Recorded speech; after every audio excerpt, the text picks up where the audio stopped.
তিন দেশ 40 দিন 104টা ম্যাচ এবং 308টা গোল, রোমাঞ্চকর একটা বিশ্বকাপ শেষ হয়েছে।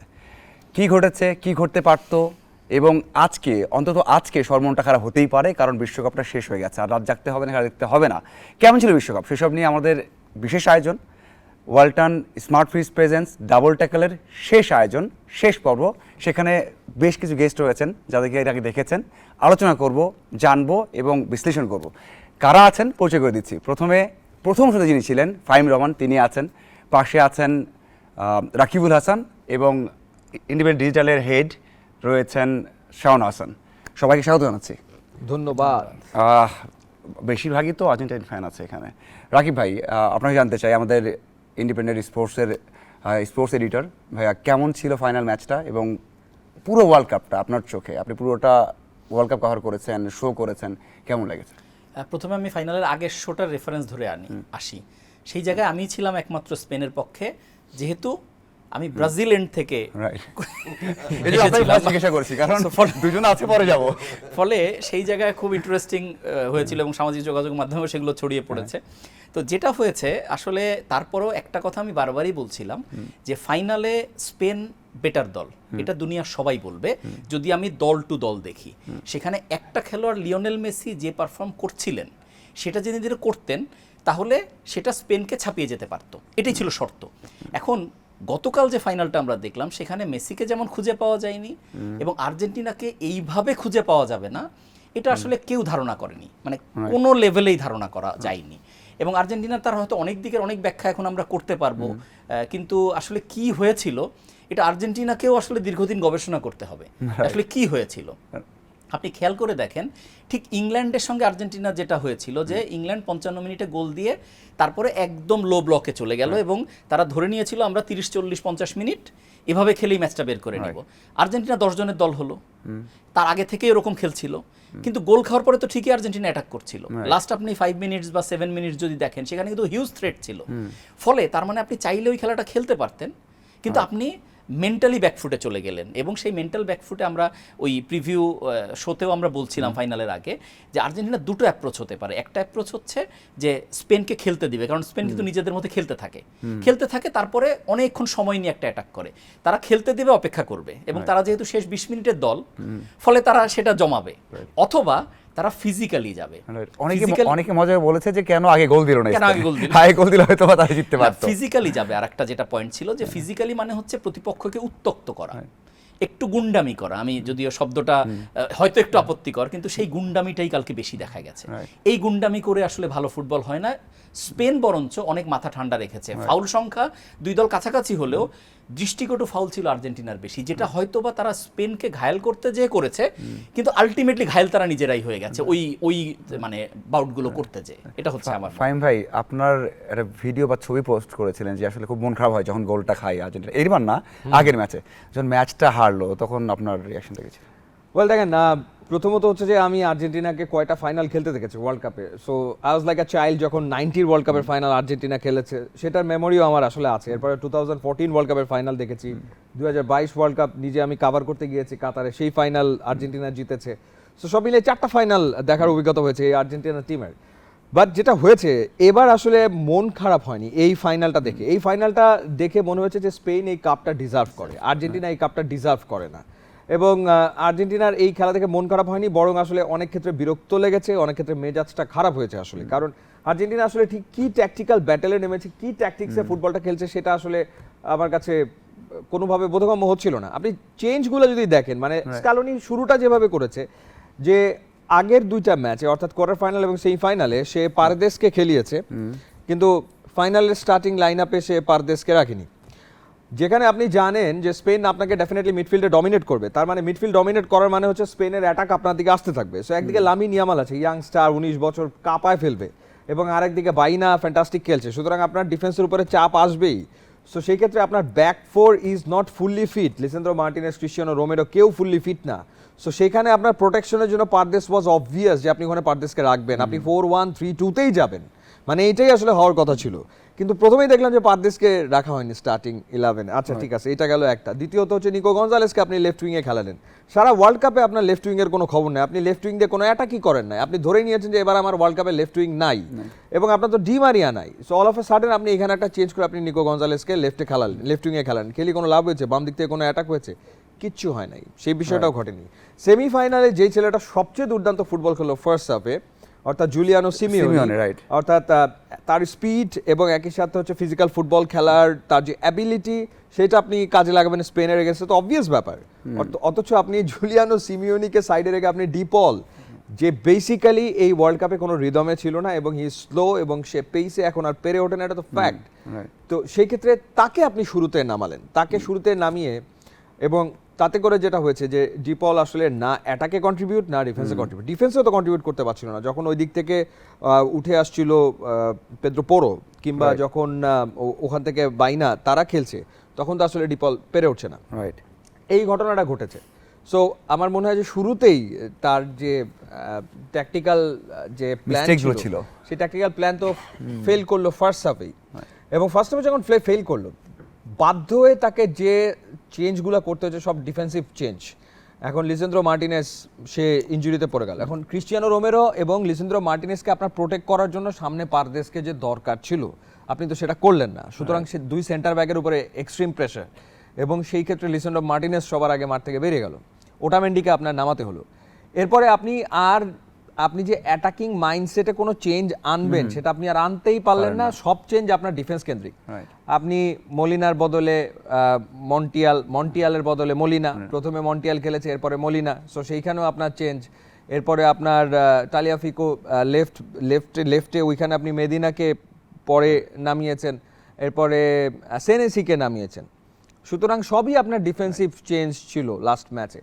সো ওভারঅল আসলে স্পেনের যে বল পজিশনাল ফুটবল, একটা সুযোগ করে দেওয়া হয়েছে যে ওকে ওরা খেলুক ওদের মতো করে। না কোনো না কোনো ডেফিনেটলি প্ল্যান তো কোচের থাকে, কিন্তু তার যে প্ল্যান ছিল ইট ডিডন্ট ওয়ার্ক আউট, এটা কোনোভাবেই আসলে কোনো কাজ করে নাই।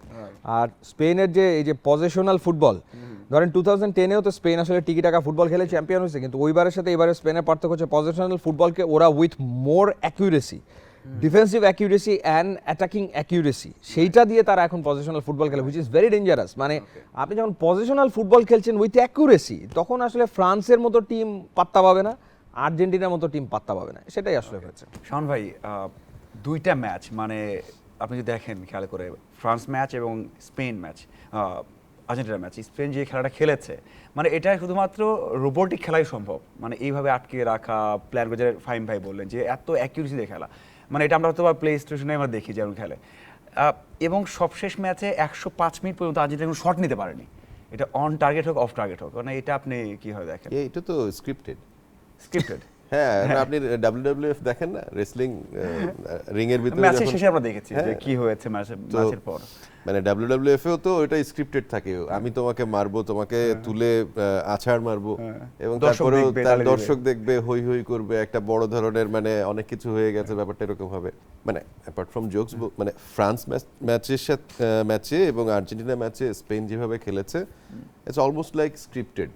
মানে সাডেনলি আপনি ধরেন একটা দিকে যাচ্ছে খেলা আগাচ্ছে, একটা দল খেলতে খেলতে ফ্রান্স হঠাৎ করে স্পেনের সাথে এসে মনে হলো একটা মানে স্পিড ব্রেকারে ধাক্কা খেলো, মানে একটা কনক্রিট ওয়ালের সাথে ধাক্কা খেলো, যে ফ্রান্সকে মানে যে ফ্রান্সকে আমরা চিনি সেই ফ্রান্স হঠাৎ করে হারিয়ে গেল, এবং স্পেনের কাছে তাদেরকে খুঁজেই পাওয়া গেল না। মানে তাও ভালো, আর্জেন্টিনা থেকে বেটার খুঁজে পাওয়া গেছে, আর্জেন্টিনা থেকে একেবারেই খুঁজে পাওয়া যায়নি। এখন এই ঘটনা ঘটার পেছনে কারণ কি? স্পেন কি মানে অন্য গ্রহের ফুটবল খেলছে? হ্যাঁ, ডেফিনেটলি অন্য গ্রহের ফুটবল খেলছে। যে অন্য গ্রহের ফুটবল খেলার কারণে এবার আসলে ফ্রান্স এবং আর্জেন্টিনা হচ্ছে ঠেকে ফাইনালে এসেছে, ফ্রান্স শুরু থেকে উঠতে এসেছে, কিন্তু দুটো দলই যখন স্পেনের কাছে আটকে গেছে, তার মানে হচ্ছে স্পেন ডিফারেন্ট ফুটবল খেলেছে এবং ডেফিনেট ফুটবল খেলেছে, যেই জায়গা থেকে আপনার আসলে কোনো অ্যান্সার দেওয়ার সুযোগ নেই। দেখুন আর্জেন্টিনা এর আগের ম্যাচগুলোতে হ্যাঁ তারা একটু সময় নিয়েছে, ফার্স্ট 45 মিনিটস হয়তো চিন্তা করেছে অপোনেন্ট কি করছে না করছে সেটা নিয়ে একটা চিন্তা ভাবনা ক্যালকুলেশন করে তারপরে তারা ম্যাচের রেজাল্ট বের করেছে। বাট আর্জেন্টিনাকে কখনো মনে হয়নি যে তারা ম্যাচের বাইরে আছে। বাট লাস্ট নাইট আমরা যেটা দেখলাম এগেনস্ট স্পেন, আর্জেন্টিনাকে মনে হয়েছে তারা ম্যাচের বাইরে আছে। এবং এইবার আসলে আর্জেন্টিনাকে ম্যাচে রেখেছিলেন যিনি লিওনেল মেসি, তিনি আসলে লাস্ট নাইট পারফর্ম করতে পারেননি। কারণ কি? তাকে স্পেন টোটালি আর্জেন্টিনার যে মিড ব্লক এবং মিডফিল্ড এবং সেই সাথে ধরেন যারা উইংয়ে খেলে, উইং তো ছিলই না সো আর্জেন্টিনার মানে যিনি হচ্ছেন ডিসাইসিভ প্লেয়ার সেই লিওনেল মেসিকে যখন কাট অফ করে ফেলেছে পুরো বাকি দলের থেকে স্পেন সাকসেসফুলি করতে পেরেছে, তখন আসলে আর কিছু প্রয়োজন ছিল না স্পেনের এই ম্যাচ জয়ের জন্য। এক্স্যাক্টলি, সবচেয়ে আরেকটা এখানে বলি, মানে আর্জেন্টিনা যে বল হোল্ডই করতে পারে নাই, মানে বল যে পায়ে রাখবে পায়ে রাখতে পারে না, বিকজ মনে হয় 800 এবং 400 মানে 800 প্লাস, স্পেনের হচ্ছে 800 প্লাস। সো এই স্পেন তো রেকর্ড পাস খেলেছে পুরো ওয়ার্ল্ড কাপে। মানে ধরেন এবার এই ওয়ার্ল্ড কাপে স্পেন, এর আগে যত ওয়ার্ল্ড কাপ আপনি দেখেন, হিস্ট্রি ঘেটে দেখেন, এইরকম ডমিনেন্স নিয়ে 7টা ক্লিন শিট, একটা মাত্র গোল কনসিড করে একটা টিম ওয়ার্ল্ড কাপ চ্যাম্পিয়ন হচ্ছে। আপনি বুঝতে পারছেন মানে কি ডমিনেন্স ছিল, কি কন্ট্রোলড ফুটবল খেলেছে স্পেন, মানে কন্ট্রোলড ফুটবল স্মুথ এসেছে। মানে ফাহিম রহমান তো বলল আর্জেন্টিনা কোথায় কোথায় ভুল করেছে, স্কালোনি কোথায় কোথায় ভুল করেছে। আপনি ঠিক যদি উল্টাভাবে দেখেন যে স্পেন কোথায় কোথায় ঠিক কাজটা করেছে, পেদ্রো পোরো তার কাজটা ঠিকঠাক মতো করেছেন, দানি ওলমো তার কাজটা একদম পারফেক্টলি করেছেন, রড্রি তার কাজটা ঠিকঠাক মতো করেছেন, কুকুরেয়া যে দায়িত্ব তার উপরে ছিল সেটা তিনি 100-200% দায়িত্ব পালন করেন। এবং আমার কাছে মনে হয়েছে যে অন্যান্য ম্যাচে কুকুরেয়া যতটা লাগাম ছাড়া দৌড়ান, লাস্ট ম্যাচে আর্জেন্টিনার এগেইনস্টে তিনিও খানিকটা সাবধানতার সাথে শুরু করেছেন, বাট তারপরে আর আসলে কুকুরেয়াকে ধরে রাখা যায়নি। এন্ড দেন আপনি পাও কুবার্সির কথা চিন্তা করেন, পাও কুবার্সি যেভাবে আসলে প্রত্যেক ম্যাচে ডমিনেন্ট, মানে হ্যাঁ যেভাবে মানে এত ইয়াং একজন প্লেয়ার, এত শার্প একটা ব্রেন এবং এত ম্যাচিউর একটা ব্রেন। ধর ওভারঅল যদি আমি র্যাপ আপ করি, স্পেন এবং আর্জেন্টিনা ম্যাচের ভিতরে ডেফিনেটলি স্পেন ডিজার্ভিং টিম, ভালো পারফর্ম করেছে তারা। এবং লাস্টলি যদি বলি যে আর্জেন্টিনা আসলে একটা বুড়োদের দলে পরিণত হয়েছিল লাস্ট নাইট। মানে এটা তো আর্জেন্টিনার কথা আপনি বলছেন, কিন্তু আপনি যে কিউবার্সি এবং হচ্ছে একই সাথে লাপর্তের কথা বলেন, এই দুজনের কথা বলেন, 8টা ম্যাচ স্পেনের ডিবক্সে not even a single fault, স্পেনের ডিবক্সে একটা মাত্র ফল্ট ছিল, not even a single fault, 8 match খেলেছে তারা। মানে আপনি এই পারফরমেন্স বুঝতে পারছেন, মানে কি পারফরমেন্স। স্পেনের এই টিম নিয়ে সবাই মিডফিল্ড নিয়ে কথা বলেছে, সবাই অ্যাটাকিং লাইন নিয়ে কথা বলেছে, ইয়ামাল উইলিয়ামসকে নিয়ে বিশ্বকাপের আগে থেকে কথা শুরু হয়েছে, এরপরে এখানে পেদ্রি আছে, গাভি আছে, রাইট, এরপরে রদ্রি রয়েছে, দানি ওলমো রয়েছে, বাট স্পেনের ডিফেন্স, তার যে ব্যাক ফোর, মানে কুকুরেয়া তো রিয়াল মাদ্রিদে জয়েন করেছে, সো কুকুরেয়ার যে পারফরমেন্স, পেদ্রো পোরোর যে পারফরমেন্স, তার ব্যাক ফোরের যে পারফরমেন্স, স্পেশালি ডিবক্সের ভেতরে not even a single fault, একটা ফল্ট। ইনফ্যাক্ট লাস্ট ওয়ার্ল্ড কাপও আসলে আর্জেন্টাইন ডিফেন্স জিতিয়েছিল, রাইট। মানে এই ওয়ার্ল্ড কাপ স্পেনের অ্যাটাক যতই স্ট্রং হোক না কেন, স্পেনের ডিফেন্ডাররা আসলে এবারের ওই যে স্পেনকে কথা বলে না, আপনাকে ম্যাচ জিতাবে স্ট্রাইকাররা, কিন্তু ট্রফি জিতাবে ডিফেন্ডার। এটা এক্স্যাক্টলি ঠিক। রাকিব ভাই, মানে পুরো আসলে আমরা দেখি, মানে বলা হচ্ছিল আর্জেন্টিনা চ্যাম্পিয়ন হবে, তাদের এক্সপিরিয়েন্সটা বেশি, ওই জন্য একটু এগিয়ে থাকছে, কিন্তু যে ম্যাচগুলো জিতেছে, মানে স্পেন বেলজিয়ামকে হারিয়েছে, পর্তুগালকে হারিয়েছে, ফ্রান্সকে হারালো, অন্যদিকে আর্জেন্টিনা যেভাবে এসেছে, অনেক কথা আছে যে কেপ ভার্দে হোক, মিশর হোক, মানে একটু তুলনামূলক উইক অপোনেন্ট, সেই দিক থেকে লাস্ট ম্যাচ না একবারে সব কিছু মিলিয়ে কি এরাই ডিজার্ভ করতো, এটা তো বলা যায়। প্রথম হচ্ছে আর্জেন্টিনা চ্যাম্পিয়ন হবে, এটা কারা বলছিল? মূলত আর্জেন্টিনার সমর্থকরা। এই কারণে বলছি যে আপনি যদি ফেভারিট তালিকা দেখেন, যখন আপনি ইংল্যান্ডের সঙ্গেও ম্যাচ, আপনি ওয়ার্ল্ডের সমস্ত মিডিয়া ফলো করে একটা কনক্লুশনে যদি আপনি আসতে চান, সেখানে ইংল্যান্ডকে এগিয়ে রাখা হয়েছিল, ঠিক আছে, কিন্তু আর্জেন্টিনা জিতে গেছে, কারণ ইংল্যান্ড একটা ম্যাসিভ মিস্টেক করেছে, ম্যাসিভ মিস্টেক। এটা টুখেল ওইভাবে অতীতে অনেক ম্যাচ জিতেছেন, কিন্তু ওই দিন সেটা ওয়ার্কআউট করেনি। মেসি আছে একদম সেখানে কাজটা, আর মেসি আউটস্ট্যান্ডিং খেলছেন। এখন প্রথম আপনি যে প্রশ্নটা করলেন যে ফিক্সচার নিয়ে এত কথা হচ্ছিল, আলটিমেটলি সেই ফিক্সচারটা হয়তোবা ফাইনালে আসার ক্ষেত্রে একটু হেল্প করেছে আর্জেন্টিনাকে, কিন্তু সেটা অনেক বড় একটা ক্ষতি করেছে। যে ক্ষতিটা হচ্ছে যে আপনার ফাঁকফোকর মানে কম বেরিয়েছে, এবং আপনি বারবার প্রত্যাবর্তনের গল্প লিখেছেন। এখন প্রত্যাবর্তনের গল্পগুলো যাদের এগেনস্টে লিখেছেন, তারা কিন্তু, আমি যদি মিশরের কথাই বলি, মিশর যখন 2-0 গোলে এগিয়ে গেল, মানে দিন শেষে তারা তো একটা মাঝারি দল, তারা কিন্তু ওই মোমেন্টে কিছুটা তাদের হরমোনাল ব্যাপার বলেন, সাইকোলজি বলেন, যে তারা আর্জেন্টিনাকে আউট করে দিতে পারলো, এরকম একটা মাইন্ডসেটে চলে যায়, যেখানে আপনি একটা বড় দল ঠিকই সেখানে একটা সুযোগ তৈরি করতে পারে, তাই হয়েছে। তো এটা একটা বড়, আমার কাছে মনে হয় যে এই ফিক্সচারের একটা ক্ষতি হয়ে গেল, যেটা এখানে দেখলাম। আর আমি ওরা মানে সবার আগে শাওন একটা কথা বলছিল, এটা স্ক্রিপ্টেড, মজা করেই বলছিল, ইয়েস স্ক্রিপ্টেড ফ্রম অলমাইটি, মানে এছাড়া তো কেউ এই স্ক্রিপ্ট লিখতে পারবে না, সো এভাবে হবে।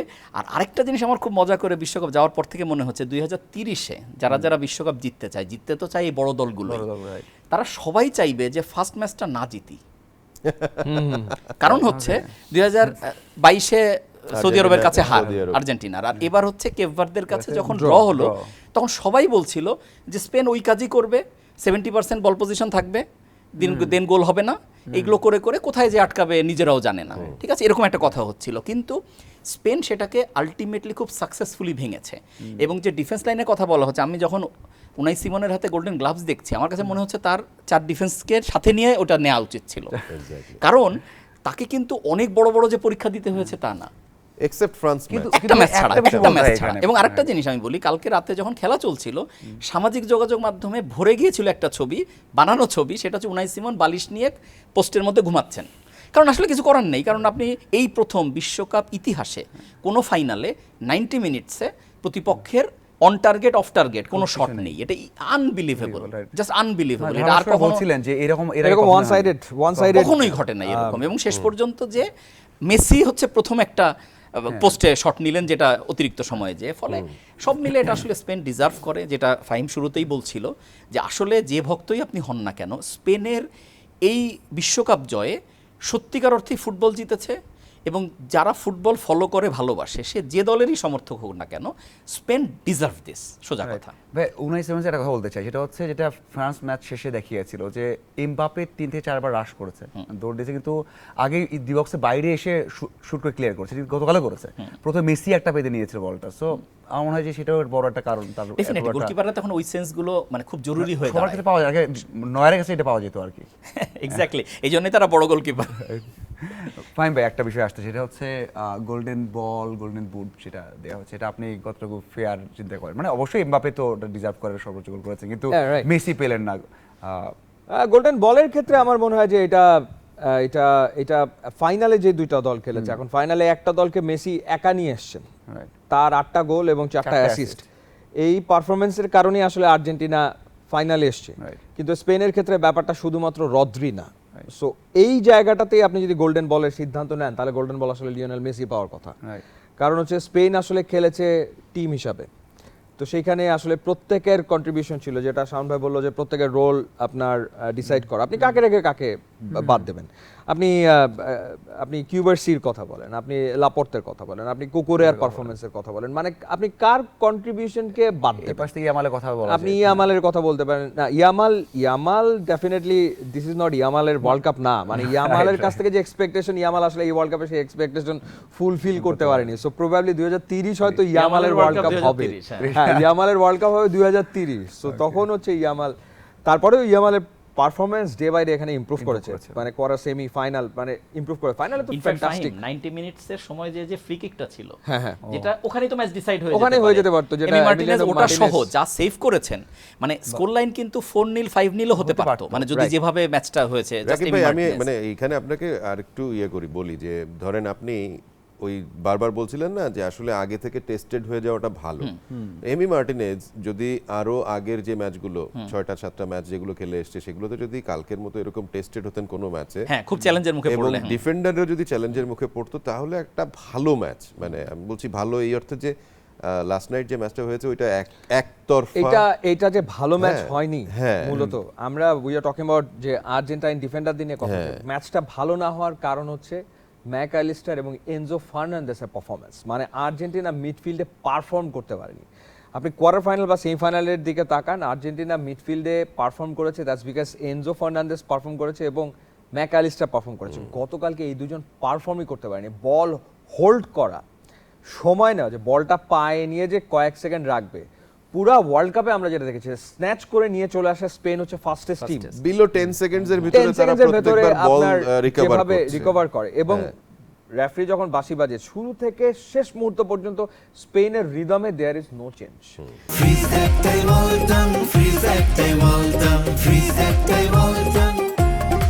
মাঝে কোশ্চেন করা লাগবে না, আমি যোগ করি, হ্যাঁ, please. আলোচনা এইভাবে হ্যাঁ, চলতে please. থাকে। সেটা হচ্ছে যে কালকে বাংলায়, মানে গ্রাম অঞ্চলে একটা কথা আছে, গায়ে গতরে খেলা। তো কালকে আর্জেন্টিনা গায়ে গতরে খেলেছে, এক নাম্বার, এবং সত্যিকার অর্থে কাদায় ফুটবল খেলেছেন। আপনার সাথে দ্বিমত করি, গায়ে গতরে খেলাটা আফ্রিকানরা ভালো খেলে, আর্জেন্টিনা গায়ে গতরে খেলতে চেয়েছে কিন্তু পারেনি, কারণ তাদের ফিটনেস ফাইনাল পর্যন্ত 100% ছিল না আসলে। ভাই আমার Exactly. আমার একটা এটা ছিল ছিল হয় কি? যে এটা এখানে ছিল কোপা হচ্ছে আমেরিকা যে আপনার- ম্যাচগুলো হয়েছে এর আগে, মানে আপনার একটা থাকে না যে কি বলবো, হতাশা, আপনার এক ধরনের ফ্রাস্ট্রেশন, এক্স্যাক্টলি ফ্রাস্ট্রেটেড একটা প্লেয়ার খ্যাপাটে চেহারা ছিল, খ্যাপাটে চেহারা ফ্রাস্ট্রেটেড ছিল। প্লেয়ার যখন পিচে ঘোরে, তার বডি ল্যাঙ্গুয়েজ ডিফারেন্ট হয়ে যায়। আপনি দেখেন এনজো ফার্নান্দেজের কথা যদি বলি, ইভেন পারাদেস নামার 1 মিনিটের ভিতরে 60 সেকেন্ডসের ভিতরে তিনি যে ফাউলটা করলেন, এই ফাউলের কোনো প্রয়োজনই নাই। রাইট। মানে ইট ওয়াজ কমপ্লিটলি ফ্রাস্ট্রেটেড একটা সাইড, তারা মানে কালকে জানে যে তারা আসলে প্রথম হারতে কার্ড যাচ্ছে। বেরোনোর আগে কিন্তু অনেকগুলো কার্ডের ফাউল ছিল ছিল, Exactly. প্রথম কার্ডটা Right. বেরোনোর আগে, কিন্তু But বারবারই final- রেফারিজার যেটা করেন যে একবার কার্ড বের করা শুরু হলে কিন্তু ম্যাচ গরম হয়ে যায় এবং তখন সামলানো মুশকিল হয়, যে জন্য সবাই চেষ্টা করেন প্রথম কার্ডটা যত দেরিতে ইন্ট্রোডিউস করা যায় সেটা হয়েছে। এবং আমার কালকে ম্যাচ দেখে, আর্জেন্টিনার খেলা দেখে মনে হয়েছিল কাদায় যে ফুটবলটা হয়, কাদা, হ্যাঁ এক্স্যাক্টলি কাদায় ফুটবলটার মতো করে তারা মানে ওই রকম ডেসপারেশন দেখাচ্ছে, কি হলো না হলো ডাজেন্ট ম্যাটার, যদি না হলো প্রতিপক্ষকে টেনে হিচড়ে ফেললাম এরকম। ফাউল সংখ্যায় কিন্তু 24 আর 21, right. কিন্তু আমি যে আমার ধরনগুলো একটু- না, আমার যে নিজের শোগুলোতে যে এক্সপার্টরা আসেন যারা ফুটবল খেলেন, আমরা তো আসলে ফলো করে করে এক্সপার্ট, কিন্তু যারা মাঠের ফুটবলটা খেলেন তাদের একটা কথা, বা রেফারিং নিয়ে যারা পড়াশোনা মানে জানেন, ফাউল হচ্ছে দুই ধরনের, একটা হচ্ছে কেয়ারলেস, একটা রেকলেস। ফলে 21 কিন্তু স্পেনের ফাউল আর 24 হচ্ছে আর্জেন্টিনার ফাউল, কিন্তু ওই 21-এর মধ্যে কেয়ারলেস ফাউল সংখ্যা বেশি, আর্জেন্টিনার 24-এর মধ্যে রেকলেস ফাউল সংখ্যা বেশি। এটা হচ্ছে একটা বড় সমস্যা। রাইট। সো দুইটা ব্যাপার, মানে রাকিব ভাই বললো কেয়ারলেস, রেকলেস। এখনকার ফুটবলে প্রফেশনাল ফাউল হয়, সো আপনি জেনে বুঝে ফাউল করবেন, হ্যাঁ, সেটাও, Right, হ্যাঁ, সেটা হয়। exactly. সো প্রফেশনাল ফাউল এই ওয়ার্ল্ড কাপে আমরা অনেকগুলো দেখেছি। সো ফাউল আপনি ডেফিনেটলি করবেন, that's part of the game, কিন্তু আননেসেসারি অযাচিতভাবে ফাউল করার যে প্রবণতা, এইটা আপনি কখন করবেন জানেন? যখন আসলে ম্যাচের টেম্পো আপনি ড্রপ করাতে চাচ্ছেন, ম্যাচের টেম্পো আপনার অনুকূলে নাই, ম্যাচের স্পিডের সাথে আপনি ম্যাচ আপ করছেন না, নিজের control নেই। আপনার বারবার ব্রেক দরকার হচ্ছে, সো তখন আপনি আসলে অযাচিত ফাউলের কালকে দিকে চলে যাবেন। আর্জেন্টিনা এবং সেই দিকে আর্জেন্টিনা ঝুঁকে আসলে পড়েছে। সেই কাজটা করেছে, Right. কারণ হচ্ছে শুরু থেকেই সে আসলে কোনোভাবে ম্যাচের যে টেম্পো ছিল, স্পেনের যে টেম্পো, ওটার সাথে ম্যাচ আপ করতে পারছিল না। এবং আমার কাছে অবাক লেগেছে যেটা, যে ফার্স্ট হাফের খেলা শেষ হয়ে গেল, তখন 0-0 স্কোর লাইনে, এবং পুরো ক্লিয়ারলি বোঝা যাচ্ছে যে আর্জেন্টিনা কোনোভাবেই এই স্পেনের টেম্পোর সাথে ম্যাচ আপ করছে না, that's because of speed. Right. So তখনও আপনার সামনে চান্স ছিল 4টা চেঞ্জ করার, আপনি 4টা চেঞ্জ করতে পারতেন, এবং আপনার টিমে you have some young players, come on, Nico Paz is there, আপনার বার্কো ছিল, নিকো পাস ছিল, আপনার টিমে যে ইয়াং প্লেয়ার একদম নাই তা তো না, কিন্তু স্কালোনি আসলে তার এই ইভেন কাজ- প্যালাসিওসও একটা ম্যাচে এর আগে একটা ম্যাচ খেলার সুযোগ পেয়েছেন, ভালো করেছেন। লোসেলসো ছিল, Lo Celso মিডফিল্ডে ছিল। আপনি ডমিনেট করতে পারছেন না, লোসেলসো ইজ দেয়ার, আপনি লোসেলসোকেও খেলাতে পারতেন, সেটা করেন। ভাই ভাই একটু অ্যাড করি, আপনি যেটা বলছেন, মানে এখানে আমার প্রশ্ন আছে যে স্কালোনি কি মানে এক্সপোজ হয়ে গেছে নাকি এইভাবেই খেলে এসে ফাইনালে চমক দেখাবে? মানে এটা কথা হচ্ছিল যে সবগুলো ম্যাচে উনি খেলেছে প্রথম থেকে শুরু না করে না 70 মিনিট না, পর্যন্ত আমি আমি almost। আমি আমি একটু আগে ফাইভের তো আগে একটু ফ্লোর নিতে চাই। আমার কাছে যেটা মনে হয়েছে সেটা হচ্ছে Simeone was more dependent on their মানে নোন ফেস, যারা লাস্ট ওয়ার্ল্ড কাপ উইন করেছে। সিমিওনি না, Scaloni. Scaloni. Sorry, Scaloni basically ওদের উপরে মোর ডিপেন্ড করেছে। আপনি দেখেন রড্রিগো ডিপল ওয়াজ নট তার ফিট মানে ফর এখন দ্য আছে ম্যাচ। ফাইনাল ম্যাচের জন্য ডিপল কোনোভাবেই না, মানে fit রড্রিগো হবে না, ডিপল right. কোনোভাবেই জুলিয়ানো না। Simeone was the better choice. আপনি দেখেন পারাদেস 11-এ স্টার্ট করা উচিত ছিল, পারাদেসকে তিনি স্টার্ট করাননি। লেফট উইং এ নিকো গঞ্জালেসকে তার স্টার্ট করানো উচিত হয়নি, লোসেলসো অথবা অন্য কাউকে দিয়ে স্টার্ট করানো উচিত ছিল। শাওন, আপনি তো ওই যে স্পেনের মতো বল রিকভারি করলেন তাড়াতাড়ি, আমি এবার আপনার কাছে রিকভারি করি আরেকটা পয়েন্টে। সেটা হচ্ছে যে এইটা কি ওই সমস্যা যেটা ধরেন সবসময় আমরা মানে লাস্ট যদি আপনি অনেকদিন ফলো করেন, আগের চ্যাম্পিয়ন টিম গ্রুপ পর্বে আটকে যায় অথবা খারাপ করে সেকেন্ড রাউন্ডে, এবার তো আর্জেন্টিনা ফাইনালে গেল, সেটা মানে একটা ভালো অবশ্যই স্টেটমেন্ট, কিন্তু সেটার একটা জিনিস থাকে যে আগের চ্যাম্পিয়ন টিমের একটা প্রেশার থাকে যে ওই নামগুলোকে প্রথমে দলে রাখা, খেলাতেই হবে। তারপরে খেলানো, এই যে একটা প্রেশার, যে কারণে এই ডিসিশনগুলো, যেটা ফাহিম নাম ধরে ধরে বলছিল যে যখন আমি ব্যাকফুটে চলে গেলাম, আমি ম্যাচ আপও করতে পারছি না, কিন্তু আমি সেই সিদ্ধান্তে যেতে পারছি না, যে সিদ্ধান্তটা আমার জন্য জরুরি। এটা আসলে হয় কেন আপনার, এটা অলওয়েজ হয় হচ্ছে যখন একটা দল চ্যাম্পিয়ন হয়ে যায়, তাদের একটা ডিফারেন্ট আসলে ভাইব তৈরি হয়ে যায় ড্রেসিং রুমে, একটা ডিফারেন্ট অরা তৈরি হয়ে যায়। আপনি তাদেরকে না বাদ দিই, মানে ক্লাসে সেটাই বললাম, আপনার স্টাইলেই বলি এইটা- যে ক্লাসে একবার যখন কেউ ফার্স্ট হয়, তাকে না আপনি সেকেন্ড টাইম সেকেন্ড করা মানে অ্যাজ এ টিচার আপনার জন্য কঠিন হয়ে যায়। বারবার তার মনে আসবে যে আসলে না, বারবার মনে হয় যে না, ও তো ফার্স্ট, ওকে আমি কিভাবে সেকেন্ড করব। তো স্কালোনিও সেই ওই সমস্যাটাই- জায়গাতেই ভুগেছেন এই আসলে। ফাইন ভাই এটা এটাই এটা ভাই, এটাই। কোচরা ভুল ডেফিনেটলি করে, আর আমাদের জন্য বলা খুব সহজ, আমরা খেলা দেখি, right? So আমাদের জন্য এই ডিসকাশন করা ইটস ভেরি ইজি। ধরেন হচ্ছে ইংল্যান্ড সেমিফাইনালে বুকায়া সাকাকে কেন খেলায়, হ্যাঁ। কেন গর্ডনকে উঠায় নিছে, হ্যাট্রিক করলো লাস্ট। হ্যাঁ সো গর্ডন মানে পুরা ইংল্যান্ড টিমের ওয়ার্ল্ড কাপ গল্প পাল্টে ফেলেছে গর্ডন। যখন কঙ্গোর এগেনস্টে পিছিয়ে আছে ইংল্যান্ড, কঙ্গোর এগেনস্টে, এবং সেই ম্যাচে 1-0 গোলে পিছিয়ে থাকা অবস্থায় ইংল্যান্ডের যে ইউটার্ন ওয়ার্ল্ড কাপে, এটা শুরুই হয় গর্ডনের মাঠে নামার পর থেকে। সাকা and গর্ডন জুটি নেমেই রাশফোর্ডকে পুরো উঠায় নেওয়া ম্যাচটা। হলো, রাশফোর্ডের জায়গায় গর্ডন নামলো, ইংল্যান্ড টিম চেঞ্জ গর্ডন নামার পর থেকে। এদিকে মাদুয়েকে খেলতেছিল, মাদুয়েকে উঠায় নিল, ওখানে সাকাকে নামাই দিল, ইংল্যান্ডের 2 উইং থেকে অ্যাটাক শুরু। অথচ আর্জেন্টিনার এগেনস্টে সেই সাকা নাই, গর্ডনকে উঠায় নেওয়া হলো, এবং তারপরে এবং ইংল্যান্ড লস দেয়ার টেম্পো, এবং মাঝখান থেকে রাইসকে উঠে নেওয়া হয়েছে, মানে এটা তো বেশি ক্ষতিকর ছিল। ডেক্লান রাইসকে তুলে নেওয়া হয়েছে। সো এই ভুল হয়েছে। আবার ধরেন আপনি ব্রাজিলের ক্ষেত্রে এখন আপনার নেইমার আছে, নেইমার তো মানে খেলার জন্য অ্যাটলিস্ট আমার ধারণা যে 30 to 40 minutes he can play, কিন্তু যেই ম্যাচে পিছিয়ে আছে ব্রাজিল, মানে আমি শিওর, আমি সরি আবারও ইন্টারাপ্ট করছি, আমি শিওর ওই ম্যাচে যদি নেইমারকে স্টার্টিং 11-এ রেখে মেসির মতো করে খেলানো হতো, যে তুমি হেঁটে বেড়াও, ইমপ্যাক্ট নরওয়ে ম্যাচে ইমপ্যাক্টের কারণে ওই ম্যাচে ব্রাজিল জিতে যেত। এবং সেটা হলে পেনাল্টিটা নেইমার নিত। হ্যাঁ পেনাল্টি তাহলে নেইমার। আমি আপনি শেষ করেন কি যে বলছে। না আমি এইটাই বললাম যে ধরেন এই ধরনের ডিসিশনগুলো এখন, এটা কার্লো অ্যানচেলত্তির মতো কোচ, কামন মানে কার্লো অ্যানচেলত্তি, সেও তো তার একটা ইকুয়েশন ছিল, তার একটা হিসাব নিকাশ ছিল। সো আমরা প্রথমে মনে করছিলাম ওকে নেইমারকে আসলে রাখা হচ্ছে, মানে নেইমার ইজ আ রিসোর্স যেটা খুব বুঝে শুনে ব্যবহার করতে হবে, ব্রাজিল খুব বুঝে ব্যবহার করবে নেইমারকে। কার্লো অ্যানচেলত্তি ডেফিনেটলি নেইমারকে নিয়ে প্ল্যান আছে, সো নেইমারকে সে নিয়ে আসছে, মানে এমনি এমনি তো আনে নাই। তো সেই জায়গাতে ডেফিনেটলি অন্য অপশনও ছিল, ব্রাজিল অন্য প্লেয়ারকেও পিক করতে পারতো, সেইটা না করে নেইমারকে যেহেতু কার্লো অ্যানচেলত্তি এনেছে, তার মানে কার্লো অ্যানচেলত্তির প্ল্যান আছে নেইমারকে নিয়ে। কিন্তু আমরা দেখলাম যে সেই প্ল্যান একেবারে 10 মিনিটস 15 মিনিটসের মতো হচ্ছে নেইমার ম্যাচ টাইম আসলে পেলো ওরকম ক্রুশাল গেমে। তার মানে সেখানেও তো কার্লো অ্যানচেলত্তি এইটা কি তাহলে একটা তার মানে ভুলই তো হলো। সো এই ভুল আসলে কোচরা তো করে, এই ধরনের ভুল ডেফিনেটলি কোচরা করে। সো হয়ে যায় এটা। ম্যাচের দিনে কোচের ভুল আর প্লেয়ারদের পারফরমেন্স, এই দুইটা যদি একসাথে না মেলে, মানে এই দুইটা মিলে গেলে আপনার দল হেরে যাবে। আর কোচ যদি ঠিক রাইট ডিসিশন নেয় এবং প্লেয়াররা যদি সেটা এক্সিকিউট করতে পারে, সেই দল জিতবে। ফাইনাল বলেন, ইংল্যান্ড আর্জেন্টিনা ম্যাচ বলেন, ফ্রান্স স্পেন ম্যাচ বলেন, প্রত্যেকটা ম্যাচ, মানে ব্রাজিল নরওয়ে ম্যাচ বলেন, প্রত্যেকটা ম্যাচ আসলে ফুটবল এখন এত বেশি মেকানিক্যাল হয়ে গেছে, এত বেশি ক্যালকুলেটিভ হয়ে গেছে। আর রাইট সেটা বটে, কিন্তু আরেকটা জিনিস আমার কাছে মনে হয়, ধরেন আপনার স্পেনের মতো টিমে আপনার ভুল চোখে পড়বে না, কিন্তু যেই টিমগুলো লিমিটেড রিসোর্স নিয়ে খেলতে আসছে, ধরেন লিমিটেড রিসোর্স নিয়ে খেলতে আসছে এই ওয়ার্ল্ড কাপে আর্জেন্টিনা, ব্রাজিল, তাদের আসলে রিসোর্স খুবই লিমিটেড ছিল। এই টিমগুলো পার্টিকুলার কিছু প্লেয়ারের উপরে ডিপেন্ড করছে, ভিনি জুনিয়রের উপরে ব্রাজিল ডিপেন্ড করতেছিল, রাইট?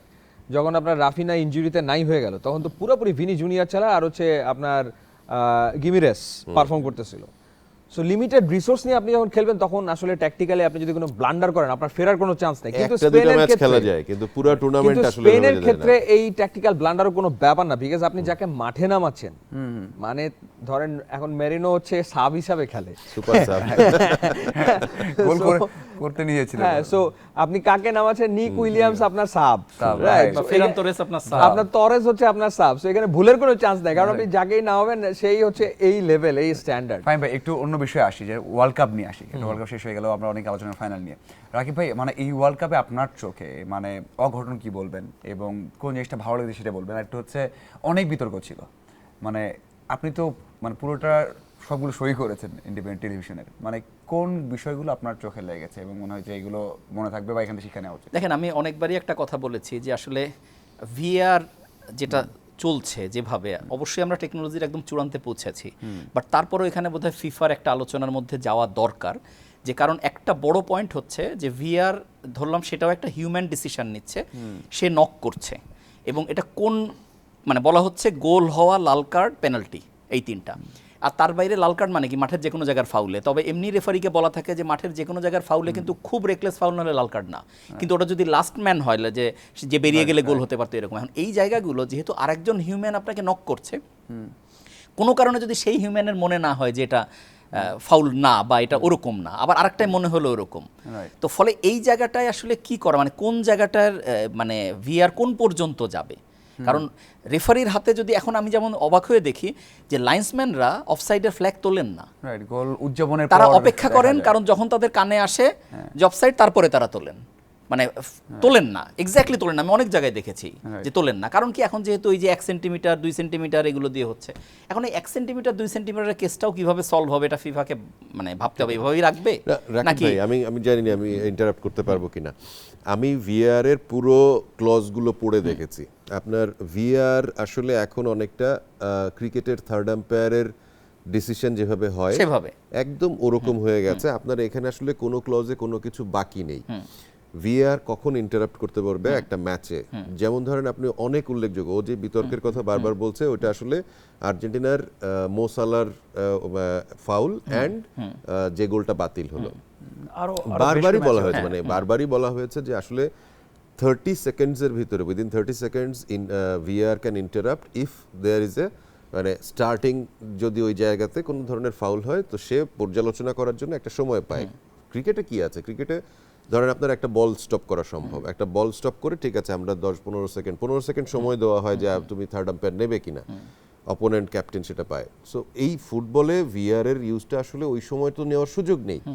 সো ওই সময়টা পায় হচ্ছে, ওই বেনিফিট অফ ডাউটটা পায় হচ্ছে ভিআর রেফারি যিনি থাকেন তিনি, উনি চাইলে 30 সেকেন্ডসের ভিতরে ডিসিশন নিয়ে কল করে থামাতে পারেন। যেমন লাস্ট নাইট এনজো ফার্নান্দেজের রেড কার্ড, যেটা রেড কার্ডটা বারবার মেসি ইভেন গিয়ে ওখানে বলছিলেন যে আপনি রেফারিকে বলছিলেন যে আপনি ভিআর চেক করেন, অ্যান্ড রেফারি ওয়াজ রিপ্লাইং যে আমাকে ভিআর চেক করতে হলে আগে ভিআর থেকে কনফার্ম হতে হবে, ভিআর আমাকে জানাবে যে আমি এটা চেক করতে হবে, চেক করে দেখার প্রয়োজন রয়েছে। So most of the time field referee যদি কনফার্ম থাকেন যে তার ডিসিশন ঠিক আছে এবং তিনি সেটা এক্সিকিউট করেন মাঠে, যে এটা ইয়েলো কার্ড, আমি একটা ইয়েলো কার্ড দিয়েছি, এবং সেটাতে যদি ভিআর এগ্রি করে তাহলে ভিআর আসলে ইন্টারাপ্ট করবে না। বাট ভিআর যদি ওটার সাথে এগ্রি না করে, তার কাছে যদি মনে হয় এখানে দের ইজ এ ডাউট, তখন VR will interrupt and field রেফারিকে বলবে যে আপনি না, কিন্তু এখানে ভারের যে ব্যাপারটা আপনি যেটা বললেন সেটা হচ্ছে যে বড় ইনসিডেন্ট যেগুলো প্রত্যেকটা চেকড বাই ভার, এক্স্যাক্টলি প্রত্যেকটা ঘটনাকে ভিআর চেক করে, হ্যাঁ। চেক করার পর তার কাছে যদি, অর্থাৎ তার কাছে যদি এটা ডাউটফুল লাগে তখন সে ফিল্ড রেফারি যে ফিল্ড তো দেখার পরে সিদ্ধান্ত নেবে, মানে সে আবার ফিল্ডের কাছে সে ব্যাক করে বলে যে তুমি চাইলে এটাকে দেখতে পারো। এক্স্যাক্টলি। শুধু চাইলে না, তাকে দেখতে হবেই, ও সিদ্ধান্ত দিবে না, ভিআর সিদ্ধান্ত দিবে না, না দেবে না, সে জাস্ট অপশন দিবে, সে অপশন দেয়, সিদ্ধান্ত কিন্তু সে না দেয় না, সিদ্ধান্তটা অবশ্যই ফিল্ড রেফারি নেবে, কারণ ওই সিদ্ধান্তের ক্লজগুলো লেখা আছে, না, এখন তোমার এটা হলে এটা হবে, এটা হলে এটা শাওন, হবে। এখন আমি সেই রেফার করার কথাটাই বলছি, যে ধরলাম ফিল্ড রেফারি নিল, আপনি যেটা সেই মোসালার ফাউলই বলি, মোসালার ফাউলটাও কিন্তু ওই ফাউল থেকেই কাউন্টার অ্যাটাকেই গোলটা হয়েছে।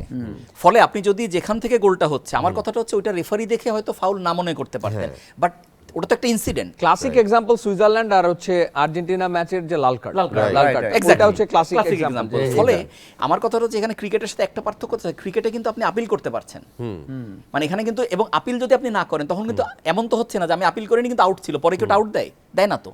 তো তার মানে হচ্ছে যে এখানে যদি আপনি আপিল সিস্টেম আনেন সেটা একরকম, কিন্তু এখানে তো অপশনটা হচ্ছে ভিআর নিজ উদ্যোগে কোনো কিছু তার চোখে মনে হলে সে বলবে আচ্ছা তুমি এটা দেখে নাও, ঠিক আছে, কিন্তু এটা হচ্ছে একটা। সো আমি এই জন্য বলছি যে এই বিষয়টা নিয়ে হয়তো বা একটা আলোচনার স্পেস আছে যে হোয়াট টু ডু, কারণ আপনি জানেন এটা শুরু হয়েছিল কিন্তু 2006-এ সেই যে ইংল্যান্ডের গোল বাতিল, ল্যাম্পার্ডের গোল বাতিল থেকে, তখন থেকে গোল লাইন টেকনোলজি আসলো, আলাদা 5 রেফারি দিয়ে খেলা হতো, মনে থাকার কথা, গোলের পিছনে 2জন রেফারি থাকতো, করতে করতে আজকে ভিআর এর এই অবস্থা। ফলে আমার মনে হয় না গবেষণাটা শেষ হয়েছে, আরো কিছু বাকি আছে, বাট পজিটিভ আমার কাছে, আমি জানি না আপনাদের কাছে কেমন লেগেছে, বাট আমার কাছে মনে হচ্ছে এবারে VR is positive. Make it completely clean সম্ভব না, আপনি কোনোভাবেই কমপ্লিট ক্লিন করতে পারবেন না, আর স্পোর্টসে ক্লিন হওয়া দরকার না, ক্লিন হওয়া দরকার না। আরো বিষয় আছে মাঠের বাইরে, শুধু মাঠে না, যেমন আমেরিকায় টুর্নামেন্টটা হলো, অনেক রেফারি ঢুকতে পারেনি, তারপর হচ্ছে লাল কার্ড, মানে আচ্ছা সবাই শুরুর আগে আমি এখানে একটা কথা বলি এই বিষয়ে, সেটা হচ্ছে কালকে ট্রফি দেওয়ার পরে একটা ফুটেজ আমার খুব চোখে লেগে আছে, সেটা হচ্ছে ডোনাল্ড ট্রাম্প যাচ্ছেন না, আরে কি আজব। এবং এই ফুটেজ সারা জীবন থাকবে, সমস্ত জায়গায় থাকবে, এবং শেষ পর্যন্ত তাকে ইনফান্তিনো মানে একটু সরায় আনার জন্য, আবার ইনফান্তিনো কি আমেরিকার প্রেসিডেন্ট, তার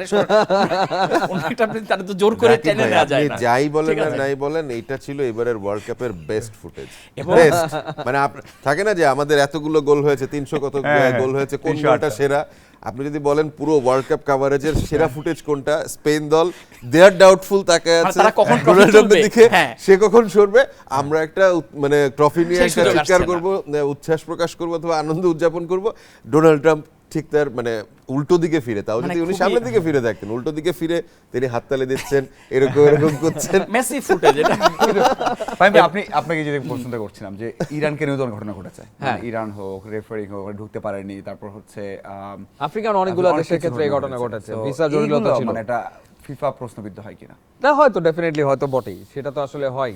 এবং স্পেশালি ইরানের ঘটনা, এবারের ওয়ার্ল্ড কাপের আলাদা সিগনিফিকেন্ট সাবজেক্ট ছিল ইরান। মানে কোনো ওয়ার্ল্ড কাপে কোনো দলের সাথে এরকম হয় নাই কখনো যে আপনি একটা ম্যাচ খেলে আবার চলে যাবেন, সেই বর্ডারে গিয়ে থাকবেন এবং মানে লেস ফ্যাসিলিটিস আপনাকে প্রোভাইড করা হবে। বাকি সব দল 47টা দলের ফ্যাসিলিটিস একরকম আর আপনার জন্য অন্যরকম ফ্যাসিলিটিস।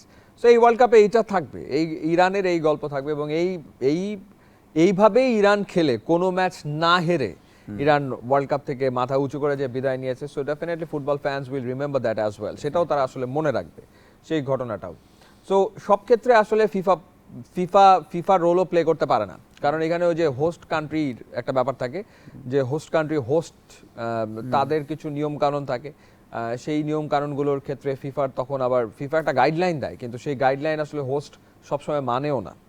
সো আর হোস্ট যদি হয়ে থাকে আমেরিকা, তাহলে তো সে আসলে ফিফার গাইডলাইনকে মানবে না, সেটাই আসলে হয়েছে, হুইচ ইজ ভেরি আনফরচুনেট। মানে সেটা যেটা ইনফ্যাক্ট ক্রিকেটে একটা জিনিস আলোচনা হচ্ছে না যে বৈশ্বিক আসর ভারত পাকিস্তান বাদ দিয়ে হোক, মানে বিষয়টা এরকম যেহেতু আমেরিকার মানে ওদের অনেক বেশি ক্লজ, বিভিন্ন দেশের বিষয়ে তাদের স্ট্যান্ড এগুলো আছে, যে কারণে আপনি ধরেন আফ্রিকার টপ রেফারি সেখানে ভিসা পাইনি, চলে গেছে, যে আফকনের ফাইনাল পরিচালনা করেছে এরকম আসেনি। ফলে এই জিনিসগুলো আসলে বিষয়টাকে ডাউন করে, কিন্তু ওই যে আমেরিকার কাছে সবাই ধরা বিষয়টা এরকম একটা বিষয়, এবং সেই হিসাবে আমেরিকার মতো দেশে বিশ্বকাপ না হওয়া ভালো, মানে এর চেয়ে মানে সাধারণ দেশে হওয়া ভালো। বারবার কাতারে বিশ্বকাপ হওয়া ভাই। তাহলে ফাহিম ভাইয়ের সুবিধা হবে কাতার world cup not only Faim ভাই, মানে আপনি যদি তুলনা করেন, দিস ইজ দ্য মোস্ট একটা দেশে হয় ভালো না, একটা দেশে হয় ভালো। ওয়ার্ল্ড কাপ, এন্ড কোনটা? কাতার মানে ছিল World Cup। সবচাইতে ইজিয়েস্ট ওয়ার্ল্ড কাপ। হ্যাঁ, একই শহরে আপনার সব স্টেডিয়াম, right. একই শহরে সব স্টেডিয়াম এবং পুরো শহরটা সারা দিনরাত জেগে থাকে, সারা দিনরাত visa ফুটবল জটিলতা উৎসব নেই। করছে সারা দিনরাত। আপনি আমেরিকার ক্ষেত্রে যেটা হয়, আমি যেটা টি-20 ওয়ার্ল্ড কাপ আমি কভার করার ক্ষেত্রে আমি যেটা দেখেছি, মানে টি-20 ওয়ার্ল্ড কাপ বা ফুটবল ওয়ার্ল্ড কাপ, যেখানে ফুটবল ওয়ার্ল্ড কাপ যেই শহরে হচ্ছে, যেই স্টেডিয়াম, এছাড়া আপনি অন্য কোথাও কোনো কিছু খুঁজেই পাবেন না। মানে ধরেন হচ্ছে যে একটা পার্টিকুলার Right, শহরে যে একটা দুবাই ওয়ার্ল্ড কাপের যেমন ম্যাচ, এশিয়া কাপ হয় বা আপনি বিশ্বকাপ অন্য হয়। কোনো স্টেটে আপনি টেরও পাবেন না যে আমেরিকা এই মুহূর্তে ফুটবল ওয়ার্ল্ড কাপ চলমান আছে। So America is like that, আমেরিকার ব্যাপারটা এরকম আর কি অ্যাকচুয়ালি। সো ওকে ফাহিম ভাই, মেসি খেলবেন?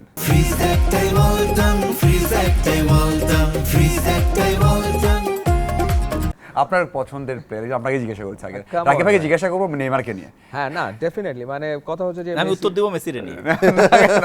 না, আমি আরো স্ট্রেঞ্জ এবং আরো আপনি ইন্টারেস্টিং একটা অ্যানসার আপনি রোনালদোকে নিয়ে উত্তর দিবেন। মেসিকে নিয়ে আলোচনাটা অল অফ এ সাডেন শুরু হওয়ার কারণ হচ্ছে মেসি তার ক্লাবের সাথে কন্ট্রাক্ট আরো 2 বছর বাড়িয়েছে। সো এই কারণেই এই আলোচনাটা হচ্ছে যে সে যদি 2 বছর কন্ট্রাক্ট আরো বাড়ায়, মানে প্রফেশনাল লেভেলে সে যদি আরো 2 বছর খেলে ক্লাবে, তো তাইলে আর্জেন্টিনা নেক্সট কোপা, হ্যাঁ, তাহলে আর্জেন্টিনার জার্সিতে সে কেন খেলবে না? Right. আর্জেন্টিনার জার্সিতে সে খেলতে পারে এবং আর্জেন্টিনার জার্সিতে খেললে 2028 সালে কোপা আমেরিকা আছে।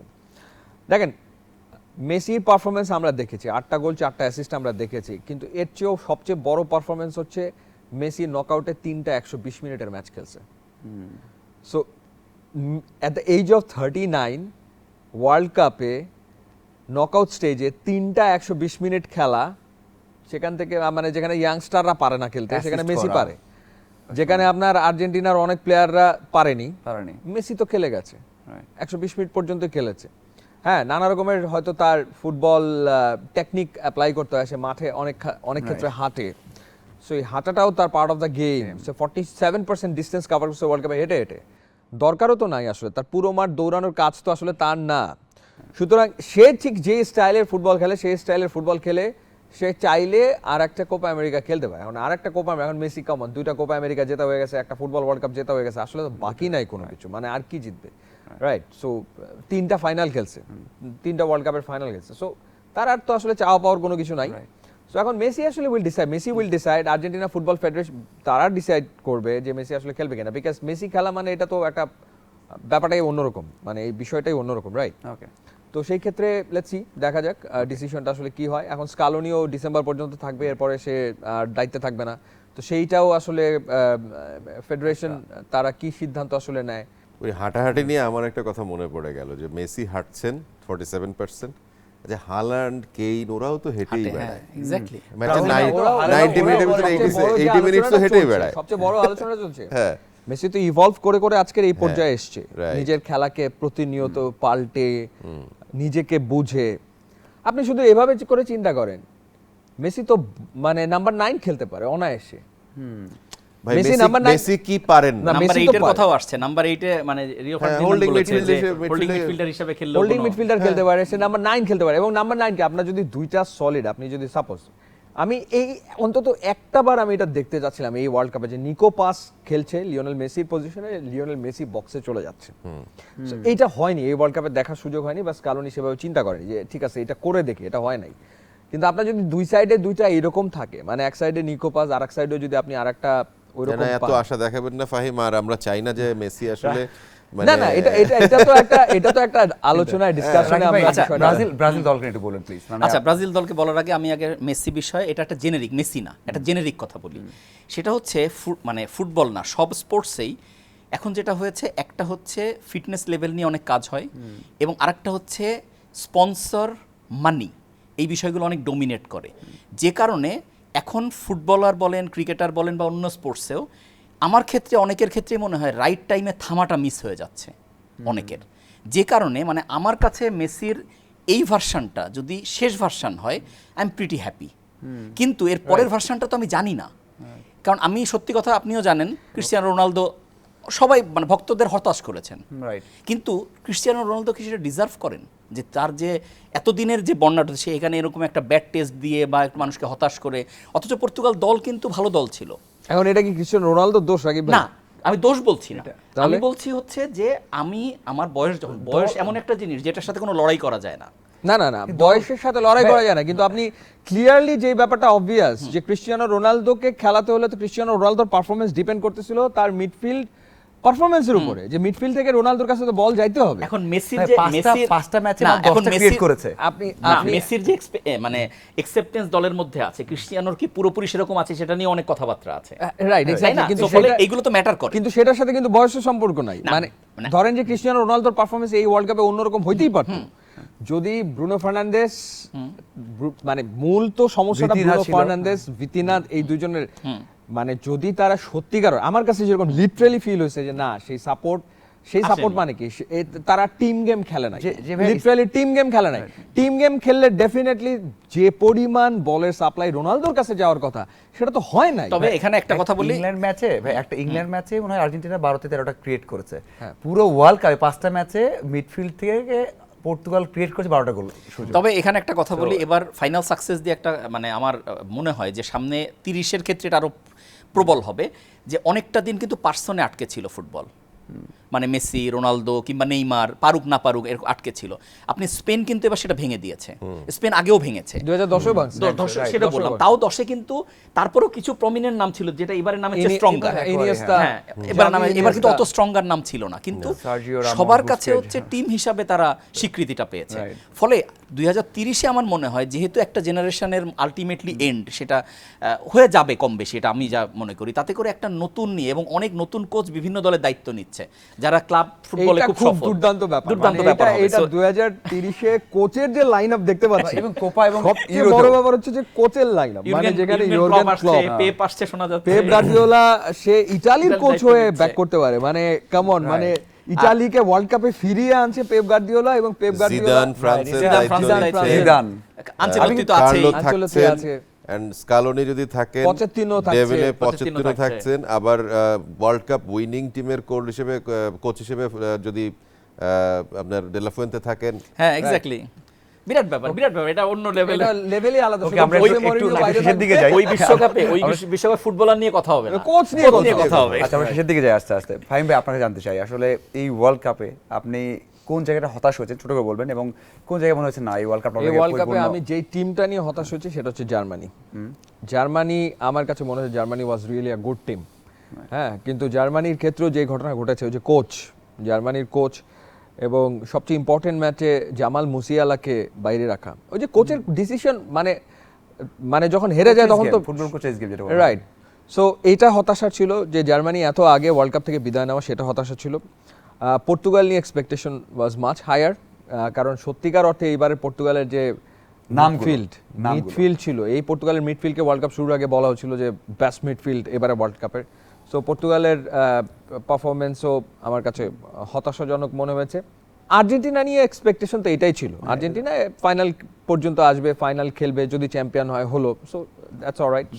ভালো লেগেছে কি না কেমন আর্জেন্টিনার ফ্যানদের ক্ষেত্রে আমার মানে বলার এটাই, মানে আর্জেন্টিনা ধরেন যে মোমেন্টগুলো উপহার দিয়ে গেছে এই ওয়ার্ল্ড কাপে, কাপ হোক ছোট দল, কিন্তু কাবো ভার্দের এগেনস্টে এরকম ম্যাচ বের করে নেওয়া, ইজিপ্টের এগেনস্টে 2-0 থেকে পিছিয়ে 3-2 ম্যাচ জেতা, এবং সেটা ওয়ার্ল্ড কাপ ইতিহাসে প্রথমবার ঘটানো, সুইজারল্যান্ডের এগেনস্টেও মানে একদম বলা যায় রুদ্ধশ্বাস জয়, পয়সা উসুল ম্যাচ, চারটা পয়সা উসুল ম্যাচ আর্জেন্টিনা ফ্যানদেরকে উপহার দিয়েছে, কাপটা হয়তো জেতে। ফাইনালে অনেক পয়সা, অনেকের পয়সা নষ্ট করছে। আমি জানেন আমি ফাইনাল ম্যাচের দাম না, এই কথাটা বলতে হবে রাকিব ভাই।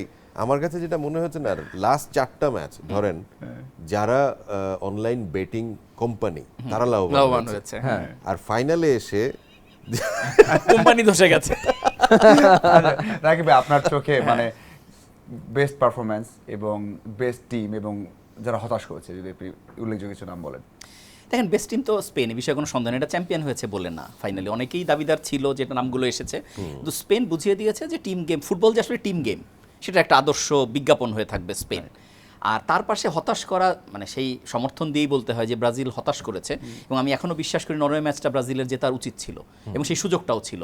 কার্লোর ভুলের পরেও, কার্লো তো নিজে বলতে পারে পেনাল্টি মিস করবে, এটা তো আমি আশা করি না।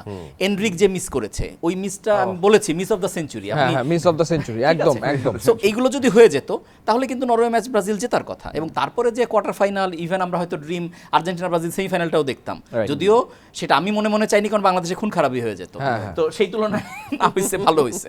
তো ব্রাজিল হতাশ করেছে, কিন্তু ব্রাজিল, আমি অবশ্যই 2030-এ অন্য ব্রাজিলকে দেখতে চাই। আর তার বাইরে আর্জেন্টিনা যেটা হচ্ছে আফটার মেসি, আর্জেন্টিনা কি সেই, আমরা সবসময় দেখেছি যে চ্যাম্পিয়ন হওয়ার পরে কিংবা গ্রেট ফুটবলারদের বিদায়ের পরে কিন্তু একটা ট্রানজিশন টাইম যায়, সেইটা আর্জেন্টিনা কিভাবে হ্যান্ডেল করে সেটা আমার দেখার একটা অপেক্ষা আছে। নতুন দলগুলো প্লেয়ারদের মধ্যে দুইটা প্লেয়ার, মানে মাই গড, আমার মনে হয় যে এই দুইটা প্লেয়ার আগামী 4 বছরে definitely already they are big name, already বড় নাম, Bellingham and Michael Olise. So আমার মনে হয় নেক্সট 4 ইয়ার্স তারাই আসলে, এই দুইটা প্লেয়ারই মানে ফুটবলে অনেক বেশি ডমিনেট। আর আরেকটা দিকে নজর রাখবো, সেটা হচ্ছে ইয়ামালের ছোট ভাই, এটার দিকে নজর রাখবো, ঠিক আছে? কারণ গোসল করাচ্ছে, ওর দিকে নজর রাখবো, তো আরেকটু বড় হবে আস্তে আস্তে। আপনি শুধু তার দিকে কেন, তাহলে রোনালদোর ছেলে, মেসির ছেলে না, কিন্তু আমার ধারণা যে যদি আমি ইম্প্যাক্ট, ওরা তো নিজেরাই বড় স্টার, ইয়ামাল তো অত বড় স্টার হয়নি, কিন্তু ইয়ামালের, আমি পার্সোনাল বলি, ইয়ামালের ভাইয়ের মানে মানে কি বলবো, পোর্ট্রেটটা আমার কাছে অনেক পাওয়ারফুল মনে হয়েছে, এবং তাকে প্রথম চিনতে কোনো অসুবিধা হয়নি, কারণ ইয়ামালের ওই যে গোসল করার সবাই দ্রুত মিলিয়ে ফেলেছে যে এইটা একদম সেম। শাওন ভাই, আপনি যদি বলেন, মানে সবাই তো দল নিয়ে বললো, আপনি একটু ছোট দলগুলোর মধ্যে বলে যে দলগুলো আপনাকে সারপ্রাইজ করেছে, যেমন কেপ ভার্ডে তো দারুণ করেছে। আমার কাছে ফার্স্ট যেটা মনে হচ্ছে, এই ওয়ার্ল্ড কাপ সাকসেসফুল কোথায়, আফ্রিকা থেকে 10টা দল আসছে, 9টা দল সেকেন্ড রাউন্ডে, রাউন্ড অফ 32-তে ফার্স্ট টাইম যে এত দল, এবং সেখান থেকে যে তারা বিদায় নিয়েছে সব শেষ মুহূর্তের গোল খেয়ে, লাস্ট মুহূর্তের গোল খেয়ে তারা বিদায় নিয়েছে, না হলে কিন্তু এক্সপেরিয়েন্স, তারা আসলে নকআউট ম্যাচের এক্সপেরিয়েন্সে যেতে পারেনি। But this world cup will মানে মেক শিওর যে আসলে আফ্রিকান দলগুলো সামনে ভালো করবে, এবং আপনি ইউরোপিয়ান বলেন আর লাতিন আমেরিকান ওয়ার্ল্ড কাপ বলেন, নেক্সটটাকে সেখানে আফ্রিকান টিম ডমিনেট করবে। আচ্ছা, এটা গেল নাম্বার 1। নাম্বার 2 হচ্ছে এবারের ওয়ার্ল্ড কাপ আসলে প্রুফ করে দিয়েছে যে আপনাকে অনেক বেশি ফুটবলেই কনসেন্ট্রেট করতে হবে টু উইন। আমার কাছে যেটা মনে হয়েছে যে আপনার ওই ধাক্কাধাক্কি, মারামারি অ্যান্ড ওইগুলোতে আসলে আর ওই যাওয়ার সুযোগ নেই। কারণ আপনি দেখেন ভিআরের ইন্ট্রোডাকশন এবারের ওয়ার্ল্ড কাপে এত বেশি আসলে ম্যাচটাকে বদলে দিয়েছে যে আপনি যখনই একটু মাত্রা ছাড়াচ্ছেন, সাথে সাথে কিন্তু you are out of the match. So 10 জন হয়ে আগের মতো আর আপনার মানে বিশাল বড় কিছু করে ফেলবেন সেই সুযোগ নেই। নাম্বার 3 হচ্ছে আপনার, আমার কাছে মনে হয়েছে এর আগের ওয়ার্ল্ড কাপগুলো অলওয়েজ আসলে gave birth to a superstar. World cup superstar তৈরি করেছে, বাট এবারের ওয়ার্ল্ড কাপে সুপারস্টার তৈরি হয়নি। এবারের ওয়ার্ল্ড কাপে অলিসেকে আমরা জানি আগে থেকেই ভালো খেলতেন। না অলিসে স্পটলাইট এসেছে না গুড না, স্পটলাইট যেটা ধরেন মাইকেল অলিসে কুকুরেয়া বা কুভার্সি তারা তো খেলেছে কিন্তু কুভার্সি ওয়াজ গুড, অলরেডি গুড, যারা ধরেন বার্সেলোনায় 4 বছর পরে ফুটবল খেলে দেখে। বার্সায় খেলছে এই কারণে, কিন্তু আমি শাওন ভাই যেভাবে করে বলছে আমার কাছে মনে হয় যে দিস ওয়ার্ল্ড কাপ এটা বেসিক্যালি একটা সিজনের শেষ, this is the end of A season, মানে একটা era। Ronaldo, Neymar, Messi, so সেই হিসাবে শুধু আমরা তাদের ফুটবলের golden generation, golden generation, golden দেশের কথা বলা হয়, ফুটবলের গোল্ডেন জেনারেশন, ফুটবলের গোল্ডেন জেনারেশন। সো 2030 থেকে আমরা আসলে একটা নতুন ফেজে আসলে ঢুকবে with new players. Right. So সেখানে আমি বললাম বা আমরা যে নামগুলো নিয়ে আলোচনা করছি যে অবশ্যই কুকুরেয়া, কুভার্সি বা লামিন ইয়ামাল, কুকুরে তো মনে হয় অবসরই চলে গেলেন না সে ইন্টারন্যাশনাল থেকে। কুভার্সি মনে বলেছেন না, কুকুরে বলেছিল যে জিতলে হয়তো বা সিদ্ধান্ত জিতলে নেবেন, হ্যাঁ। বলবেন। সো এখন মানে বলেননি। নেক্সট ওয়ার্ল্ড কাপে লামিন ইয়ামাল 23 তে খেলবে। হ্যাঁ।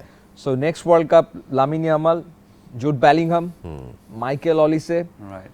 সো এমবাপে তো আছেই। এমবাপে তো Probably আছে, থেকে ভিনিসিয়াস জুনিয়র। আর্জেন্টিনা থেকে বার্কো অথবা জুলিয়ানো সিমিওনি, নিকোপাস প্রবাবলি, ব্রাজিল থেকে ভিনি। ভিনি তো থাকছেই, এনরিক যদি ভালো করে রাখে, এনরিকের বয়স তো পছন্দের 19, আর যদি এনরিক, ইতালি ফিরে কেউ আসে, সো ইতালি তো ডেফিনেটলি, ইতালি যদি এক্স্যাক্টলি ওইটাই আমি বলতে যাচ্ছিলাম যে বেসিক্যালি এই ওয়ার্ল্ড কাপ নতুন সুপারস্টার জন্ম দেওয়ার থেকে সুপারস্টারদের বিদায় বিদায় নেওয়ার ওয়ার্ল্ড জানিয়েছে। কাপ হিসেবে Right. মনে থাকবে, এন্ড প্রবাবলি নেক্সট ভাই, আমরা ওয়ার্ল্ড কাপ বিদায় নিই হবে নাকি? হচ্ছে হ্যাঁ আমরা কিন্তু নিয়ম অনেক বড় হয়ে যাচ্ছে সবার। এই যে পর্তুগালের মানে আমার- রোনালদোর সাপোর্টার অলওয়েজ শুনেন, মাহফুজ ভাই বয়স আছেন না হয়ে আমাদের গেলে কি পেছনে, হয়, পর্দার পেছনে? রোনালদো ওই যে মাহফুজ ভাই আছেন আমার পর্দার পেছনে, বারবার হ্যাঁ। বলছি কিন্তু দর্শক এত নিবে না, কিন্তু তাড়াতাড়ি শেষ করতে হবে। মাঝে মাঝে ক্রিস্টিয়ানো রোনালদো ওই হচ্ছে যে মিশরের কোচের কোচের কথায় চলা যাবে না। মিশরের কোচের মতো সিগন্যাল। সিগন্যাল থেকে ভাই শেষ করেন। ওকে, শেষ যাই- করি আমরা তাহলে। যাই হোক, অসংখ্য ধন্যবাদ সবাইকে। আমাদের সাথে ছিলেন ফাহিম রহমান, রাকিবুল হাসান এবং শাওন হাসান, আপনাদের অসংখ্য ধন্যবাদ। দর্শক, যদি আজকে বলি যে এই পর্যন্তই, ভুল হবে, কারণ বিশ্বকাপের আমাদের আসরই শেষ হচ্ছে, আমাদের প্রোগ্রাম শেষ হচ্ছে, এবং অবশ্যই আপনারা সবসময় চোখ রাখবেন ইন্ডিপেন্ডেন্টের পর্দায়। আর আমাদের যারা পৃষ্ঠপোষক, যারা এই প্রোগ্রামের পিছনে ছিলেন, তাদেরকে ধন্যবাদ জানাই। ওয়ালটন স্পট প্রেজেন্স ডাবল ট্যাগের প্রোগ্রাম ছিল আমাদের, এবং আশা করি সামনে আরও প্রোগ্রাম নিয়ে আসবো, বড় আসরে আসবো, এবং সব সময় ইন্ডিপেন্ডেন্টের রেগুলার প্রোগ্রামে আমরা আপনাদেরকে আপডেট জানাবো। সবসময় চোখ রাখবেন। ধন্যবাদ সবাইকে।